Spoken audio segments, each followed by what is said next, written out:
mengalami kesakitan tu selama lebih kurang 3 bulan.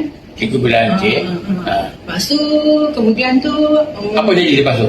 Kemudian tu, adik saya, Zalina Hashim, dia mengesyorkan saya supaya saya amalkan mengambil hadiah hitam BR4. BR4, okey. Lepas tu... Ada tambah lagi selain tu?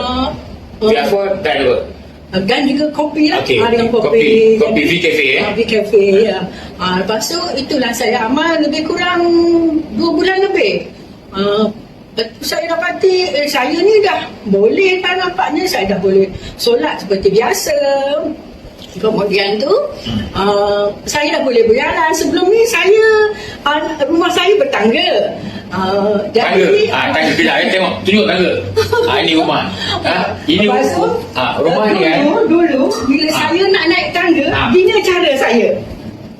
Naik dan turun, beginilah cara. Tetapi sekarang, tengok macam mana saya sekarang.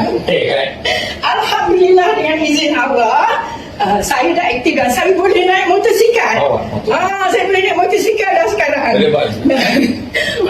Syukur Alhamdulillah, ni semuanya dengan izin Allah.